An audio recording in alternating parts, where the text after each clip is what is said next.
¿Puede hablar el subalterno? La lucha dentro de la comunidad Amish. El objetivo principal de este trabajo es analizar y entender de qué manera la comunicación dentro de las comunidades aisladas y grupos subalternos que viven bajo la premisa de un discurso ideológico dictado por sus mismos miembros, pero pertenecientes a una clase dominante, logra no solo convencer a los demás miembros de adoptar cierto estilo de vida, sino también de hacerles creer que aquello que se transmite es la verdad absoluta y el camino correcto. Aunado a esto, analizar cómo la hegemonía que imponen estas clases dominantes de estos grupos subalternos a sus clases subalternas los afecta en todo momento de su vida, aun cuando ya no se encuentran bajo su dominio, y cómo, a partir de esta, Betancourt nos explica que se genera una concepción ideológica del mundo completamente diferente, así como también lo demuestra González, al analizar cómo el hecho de que cuando sus ideales se ven amenazados, se aíslan completamente de la sociedad, evitando que sus infantes reciban la educación secundaria, la cual, en circunstancias normales, los dota de habilidades para la vida diaria, y con las cuales los jóvenes Amish que son excomulgados no cuentan, y por ende no tienen las herramientas necesarias para subsistir en el mundo exterior.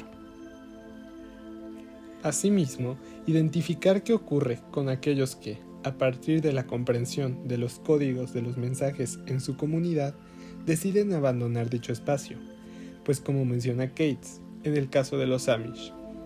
la medida en los que se van son aceptados y apoyados varía de comunidad a comunidad, iglesia a iglesia y familia a familia, pero todos son propensos a ser rechazados y aceptados en cierto grado. Para poder analizar el fenómeno que ocurre dentro de los grupos subalternos en cuanto a la comunicación entre sus miembros y sus líderes, hay que tener un mejor entendimiento de lo que son las clases subalternas y los diferentes tipos de código que existen. Se retomarán conceptos tanto de Antonio Gramsci como de Stuart Hall. Gramsci menciona lo siguiente sobre las clases subalternas. Las clases subalternas no están unificadas y no se pueden unir hasta que sean capaces de convertirse en un Estado. Monodesi, a partir de las ideas de Gramsci, formula la siguiente frase que considera fundacional. Las clases subalternas sufren siempre la iniciativa de la clase dominante, aun cuando se rebelan. Posteriormente, logra identificar las bases de la experiencia subalterna, las cuales son la imposición no violenta y la asimilación de la subordinación, la cual significa la internalización de los valores propuestos por la clase dominante. En un contexto hegemónico, Monodesi identifica los aspectos subjetivos de la subordinación de acuerdo al concepto que formuló Gramsci sobre lo subalterno. Estos son la experiencia subalterna o la incorporación, y aceptación relativa de la relación de mando-obediencia, su contraparte de resistencia y la negociación permanente. Hall propone tres posiciones hipotéticas determinadas por un código dominante, uno negociado y uno posicional. El código dominante se refiere a que el receptor toma el significado connotado por el medio el cual lo recibió, lo entiende completa y directamente. Este también implica un código profesional, el cual disfraza la hegemonía del mensaje gobernante a través del medio. El código negociado, el cual implica un punto de vista hegemónico, trata de decirle al receptor que ese mensaje es la verdad absoluta y lo normaliza, aunque en este caso existe una mezcla de elementos adaptativos y de oposición. El receptor establece sus propias reglas básicas para la significación. En código opcional, el receptor logra identificar el contenido del mensaje, pero su decodificación es contraria. Aquí, el propósito del mensaje puede resultar en una resistencia u oposición por parte del receptor. Los Amish. Dentro de las comunidades aisladas y grupos subalternos que existen hoy en día, se pueden encontrar una gran variedad de estos, que se rigen por creencias y tradiciones basadas principalmente en creencias religiosas radicales, lo que ha generado estos grupos subalternos como lo son los Amish, quienes viven excluidos del mundo moderno y su sistema ideológico.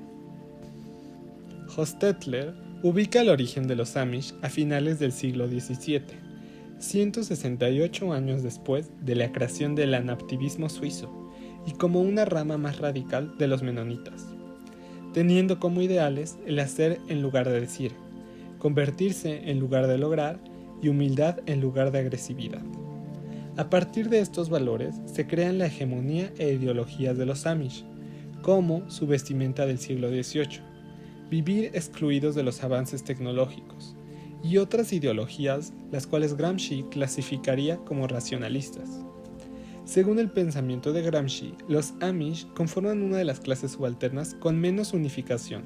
debido a los distintos grupos que existen basados en diferentes ideologías. De acuerdo con lo mencionado por Monodesi,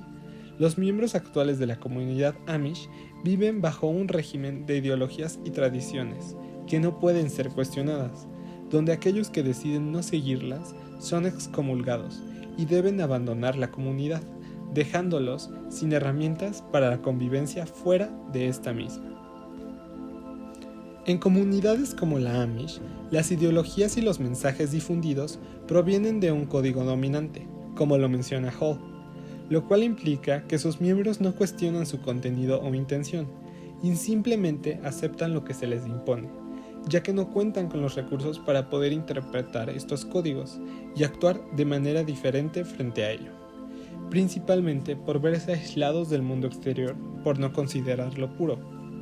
Aunque llegan a existir casos aislados donde el código llega a ser oposicional y genera que ciertos miembros rehacen aquello que los rige al tener ya un pensamiento o necesidades diferentes,